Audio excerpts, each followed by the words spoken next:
So this is part 2 of navigation. I'm out for a wild camp, and last week you would have seen how the cubs got on, and they had a good look at a local map, and the next stage for you is to get a map of your local area, and we're going to concentrate on the detail. And I say local area to you because I'm out on a wild camp now, but navigating in the hills doesn't come without practice. And the best way to do that is in your local area. So either from OS maps, as we pointed out last week, or buy an OS map of your area, because you've got to practice. And it's all about looking at the detail in your area.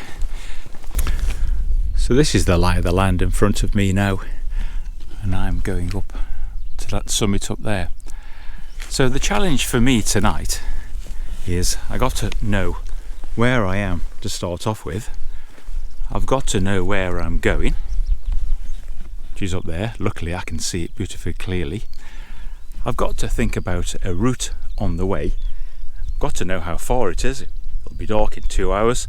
I've got a heavy pack. Remote country. I want an estimate of time and distance. And of course I need to know the route along the way. And as I said, I need to look at the detail. So that's the challenge I've set you, and that's the challenge I've set the cubs, is to figure out where you are, look at a place where you want to be, and work out a route in between, and then walk that route, but stop every few meters, look at the detail. Now, doing that around your local streets, you might feel a bit daft, but it's absolutely worth it, because you'll get accustomed and acclimatized to using the map in that way. Right, let's check again.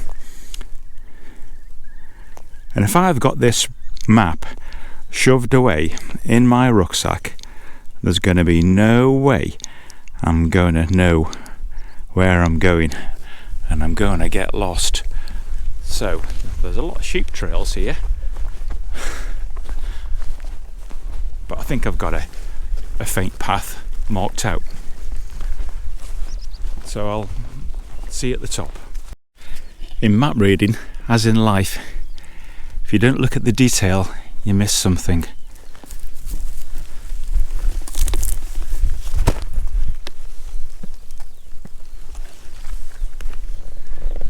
This whole area is just a carpet of wildflowers. Wonderful. Great, despite the sheep tracks, I've picked up this bridleway. And I know what you're thinking, where's the compass? Why isn't it a compass bearing to help him across this open country? Well, don't worry, that'll come, my friends. What I want you to do for now though is just concentrate on setting the map. Now, if you're in open country like this, yes, you've got to be using the compass, or at least have a very good working knowledge. But for now, just navigating to start off with, and in your local area, setting the map, so orientating it the right way, and working along there is just absolutely fine and dandy. Fantastic. I've checked the weather, and it says the wind's going to turn and come from the west. It's coming from the east now, which is over there. So I think we better drop down a little bit, get a little bit, a tiny bit of shelter. This is a little all-in-one where I keep my pacing beads, my whistles in there, my glasses, I fit a route card in there, and of course the compass, and I can either carry it around my neck or clip it onto the backpack with this. It's actually a Viper radio holder, so probably works really well as a little navigation all-in-one thing.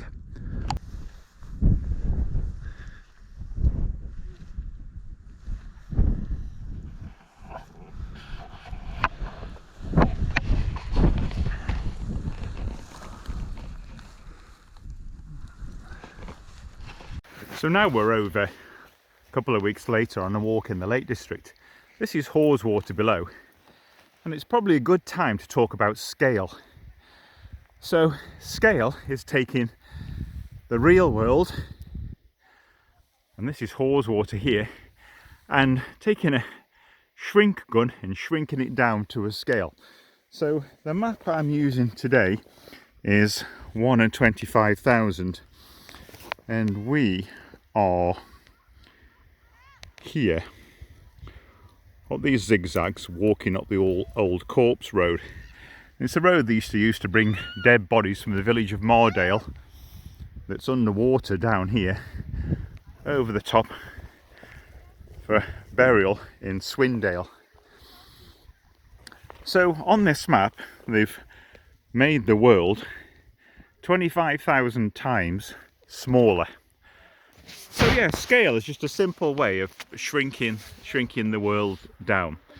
So now we're also going to have a talk about the detail, and it's a good time to introduce the legend.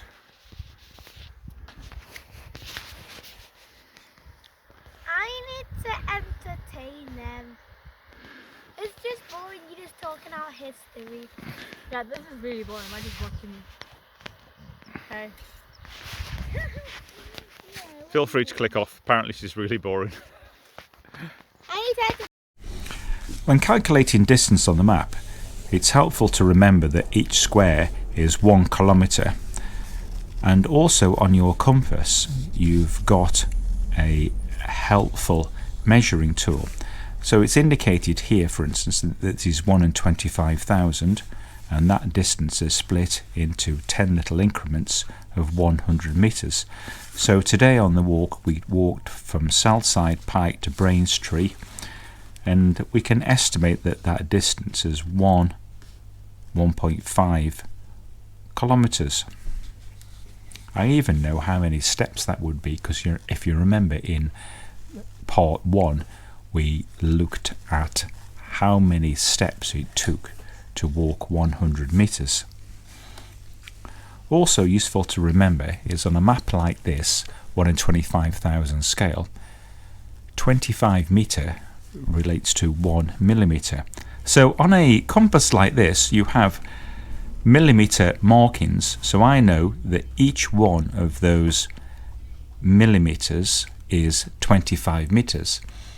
And when we've measured how long it takes us to walk 100 metres, or for me 67 steps, we can start to get an idea of speed in the mountains.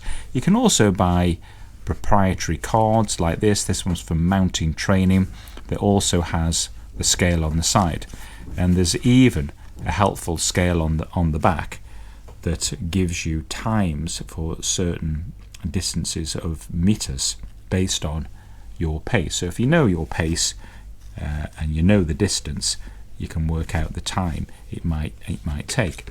So for instance, if we looked at speed in kilometers per hour being 3 for us, we know it's 1,500 meters from Southside Pike to Braintree, and we would know that that would take us 20 plus 10 minutes, so 30 minutes to walk from there to there. And you can start to build up an estimate for the whole route. Okay, this is a good idea to introduce the legend. We've looked at these details on the map, but we haven't talked about what all these little features and circles and squares actually mean. So on every map, either at the top or sometimes at the bottom or sometimes at the side, there's the legend, and this tells you exactly what all the features mean. Here's roads, general information such as access land, something we like, boundaries, general features, archaeological, heights and natural features, grid reference, and tourist and leisure information. Now it's important to look at the legend for the map that you're using, because they can be subtly different for 1 in 50,000, 1 in 40,000, and in this case the Harvey's 1 in 25,000 super walker.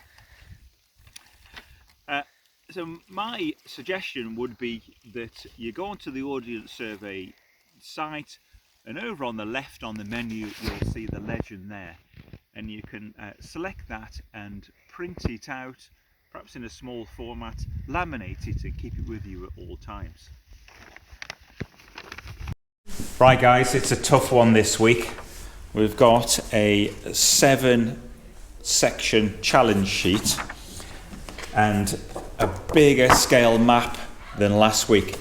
And it's what you've got to do is find where we were last week, and not like last week, it's not marked, and you've got to find out where we are tonight. So you've got to figure out.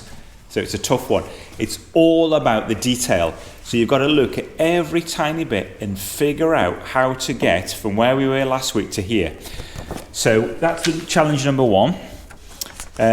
Challenge number 2 is find out where we are tonight. Challenge 3, you've got to try and measure how far it is from one to the other, and I'll show you a technique to do it. Does anybody remember how big a blue square is? Yeah, on the map. A kilometre, yeah, or 1,000 metres. And then, how would you tell somebody to get one from the other? If we wanted Barry to get back there, and then on this road that we're on, how many houses is there? And this is about learning the detail. You've got to look at every little bit. And then we're going to go outside and set the map. That's it. Dead easy. Think you can do it? Yep. Hi Nicholas, where are we tonight? I've got it. Look, that's where we are, and that's where we were last week. Then we're here. Fantastic. Right, how far is it from one to the other? How far is it away? 2 kilometres. How did you work that out? I used my head and my brain. 1 square equals You got this. So Okay. that's where we were, and then this is 1 kilometre, and then we stopped here, which is another. Fantastic. They're doing really well. I thought this was going to be too hard. So, lads, how would you tell somebody how to get here tonight? Well, to come down to this road, Yes. go over here, take the double road, go around the roundabout, Yeah. keep on going, then maybe take the metro to over here After the after the roundabout. metro. Yeah. And then how many houses down though? Each little white square is a house, so how many houses down? Right, everybody point to west. West is that way. We know that's that way. That way. It's that. Right, point to east. No, point south. Right, so we've established never eat shredded. Wheat. Okay, so where's south? South is that way. Where's east? Where's west? Where's north? It's fun to stay there. Y-M-C-A.